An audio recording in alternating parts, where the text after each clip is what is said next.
What's up everyone, and welcome to Friday's edition of Reptile News. I'm super excited because we finally passed our inspection, and what that means is I'm gonna get my studio back really soon. There's a little bit of mess in there. It's right behind that door right there, and I gotta clean it up a little bit, do a little bit more work in there on myself, and then I'm gonna get it back. But until then, let's move on to our first story of the day. And first I'd like to talk about the man that got caught having sex with an alligator. And the first thing I want to say about that is, aha! As much as I really wanted to talk about that the other day, I just had my suspicion, and a lot of crazy stuff happens in Florida. In fact, the morning show I listened to on the way to work, they actually have a segment called something like Only in Florida. And I wanted to talk about it so bad, but something didn't sound right about it. I did a little bit of research, and I didn't feel good about it. It didn't seem right. Well, now the Jacksonville Sun-Times has came out and said it, in fact, is a fake story. So all of you that posted it, I laugh in your general direction. And actually the Jacksonville police actually, I guess, had to put out a message on social media telling people to calm down because it wasn't fake.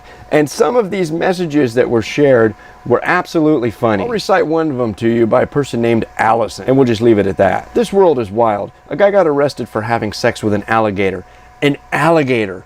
What's the matter with people? Well, Allison, unfortunately, you're what's the matter with people for believing that story. And since we start in Florida, why don't we stay in Florida and go on to a case of mistaken identity where Florida Fish and Wildlife officials are a little bit concerned because people are killing snakes, mistaking them for Burmese pythons. And I just don't quite understand what they expect, because I mean, you guys, meaning the Florida Fish and Wildlife, created this hysteria, and now people are killing snakes that they believe to be Burmese pythons.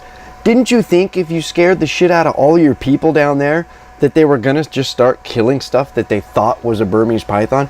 I mean, we see up here all the time gopher snakes being mistaken as rattlesnakes and being killed.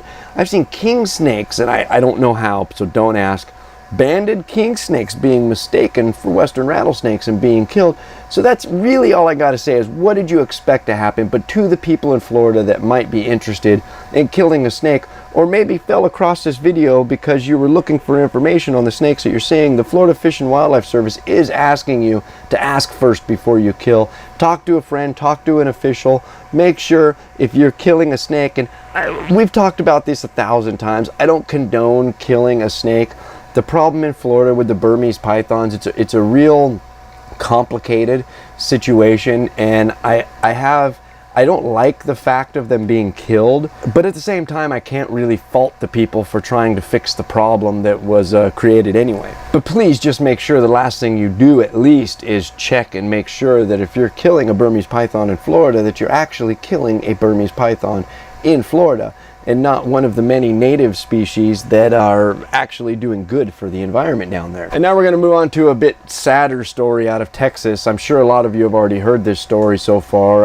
I first read about it on Thursday, yesterday. But a 19-year-old man was supposedly killed by a monocle cobra. He was found unresponsive in his car at a Home Depot parking lot, and apparently there were a couple puncture wounds on his arm. They found some animals in his car, tarantulas and other snakes. There was an empty bag apparently. And unfortunately, it's still too early. Autopsy results were supposed to come out on Thursday, but as of this recording, I haven't seen them yet. But there's so much scattered here. I think what's going on, I've had to read like 20 different stories to kind of get a feel of what they're thinking here. And it sounds to me like what they're thinking is this person was clearly transporting some reptiles and some arachnids. He is dead now from apparently what may have caused some puncture wounds found in his arm, and apparently a cage that is believed to have housed a monocle cobra at his house was found empty. So apparently, putting one and one together, he was transporting the cobra that was in this cage. The cobra escaped in the car and bit him and killed him. Now, I usually come on here and talk about irresponsible people getting hurt by their animals, or other people getting hurt by irresponsible people's animals. But the more I dug into this particular story, the more it was kind of sad, because this person appeared to be generally liked and respected, and actually it is said by locals to actually have educated people about anything, whether it be a bird, a snake, a lizard, a cow, or anything. So I mean, it's kind of a different story than we normally hear. It seems like a